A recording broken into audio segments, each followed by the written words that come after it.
Hey guys, my name is Jonathan Hickerson. This is the first daily event I will have recorded. Actually, it's the first anything I really recorded here for Magic. We're going to be doing a standard daily event on Magic Online with Junk Reanimator. This deck has been doing fairly well recently. Last week it definitely got a lot of press as there were many articles written about it. My list is a little different than most of the lists I've seen. It's more based upon a list that Ben Stark top 16 with in Grand Prix Atlantic City. Some of the lists are running Lingering Souls, which I think is pretty bad right now. They're doing stuff like cutting Arbor Elves or cutting Mulches or cutting an Angel of Serenity, and really I don't like any of those things. I think the only differences between my main deck and Ben's is that I cut a land for a main deck Sever the Bloodline. Going through our spells, the Mana Elves are very important for getting a fast start. They're usually not too much of a liability against board sweepers. You do board some out against decks with Bonfire or any sort of Wrath effect. But for the most part, you want them to be able to start like hard casting your Angels sooner, and casting Thragtusk on turn 4, stuff like that. Your mulch effects are insane. Grizzly Salvage is very good, even under like a Rest in Peace or something. It's an impulse for the cards you care about. In the 3-drop spot, we've got Centaur Healer. It is definitely possible that Loxodon Smiter is better than Centaur Healer against decks like Esper Control or a Geist deck or something like that. Smiter is definitely better. There's a lot of games where a turn 2 Smiter off a Mana Elf is just something they're not going to overcome. Centaur Healer is in here right now as a hedge against the like Burning Tree Emissary decks, the very fast human decks. Even against those decks, it's possible that Smiter is better. I'm not sure if the 4th point of toughness is worth more or less than the 3 life, but the synergy with the Restoration Angel is definitely good. Another difference in the deck list I've been seeing, and the one I like, is they are playing 3 or 4 Restoration Angel. I really just don't think this card is that powerful in the deck. It's very good at times, but a lot of times it will just be a 3/4 or Flash Flyer, which is fine, but it's not spectacular. I do like having 2 because there are some times when you want to reanimate another Thragtusk or another Craterhoof Behemoth or something, and don't have one, but you can reanimate a Restoration Angel instead.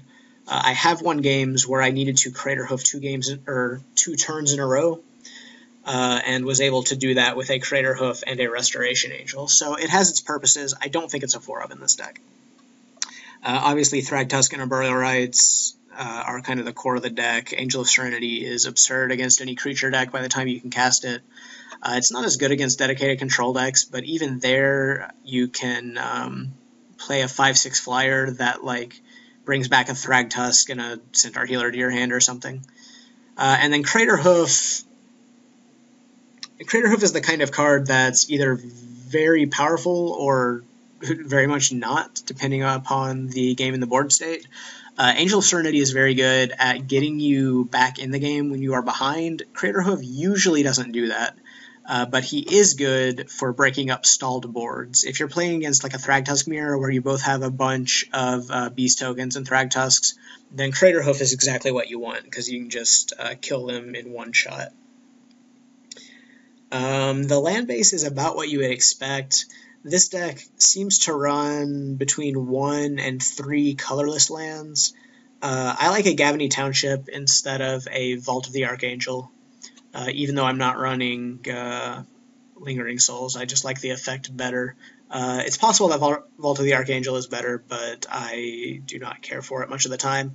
In the other 2 slots, I'm running Cavern of Souls.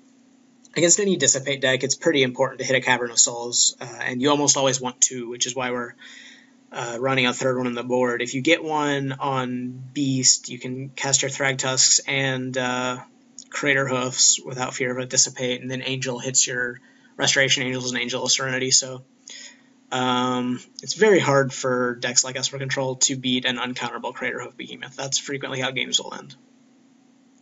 Moving on to the sideboard, Something that is a relatively new innovation to this deck is playing Acidic Slime in the board, which is fantastic.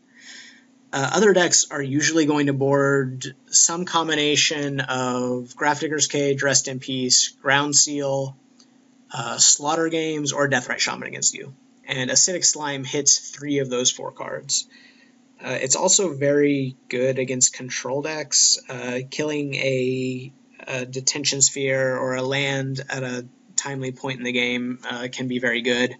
The only thing I don't like about it is the matchups where you want it, you frequently end up having a lot of 5-drops because you're like boarding in Acidic Slimes and boarding in Garruk, possibly boarding in the Sobazap. So that's really the only downside as far as I can see. Before Acidic Slime, people were just running Abrupt Decays and stuff, which are good and better in some places. But you can Grizzly Salvage for this, and you can Burial Rites it. I guess you can't if they have those hate cards in play. You can still salvage for it. But overall, it's just a very good card. Abrupt Decay is needed against Deathrite Shamans. You board it in against a lot of aggro decks. Sometimes you just need a Doomblade or Terminate or what have you on turn 2, and it can fulfill that role. Cavern, as I already mentioned, is for Dissipate decks. Mostly Geist and Esper control, I guess. Maybe Bant control. Deathrite Shaman is for the mirror. I think this is the best hate card against this deck. The only cards that deal with it are Abrupt Decay and Sever the Bloodline. It has a lot of value even when it's not turning off your reanimation spells. And it's just hard to deal with and shuts down the Burial Rites engine reasonably well. So those are in there for the mirror. Garruk is again for the control decks. You have a lot of cards against them that are not very good, like these Centaur Healers, so having more threats that they care about is important. Same thing with Obazat.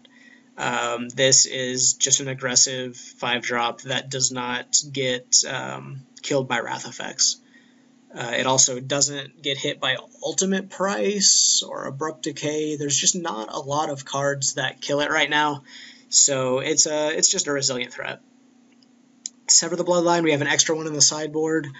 You really want this card against Jund. I don't know if that's where you want it the most, but usually the Jund matches are very much in your favor unless they have a Deathrite Shaman or an Olivia Voldaren.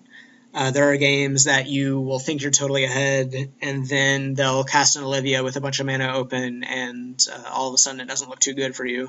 So that's why you want to be able to up it to 2 Sever the Bloodline.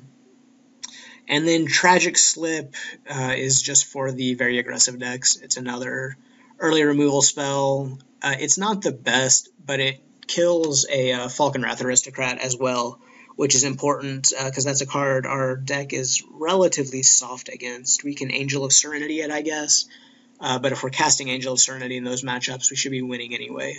If they have a Falcon Wrath Aristocrat on turn 3 or 4, then we could be in trouble, so Tragic Slip really shines there.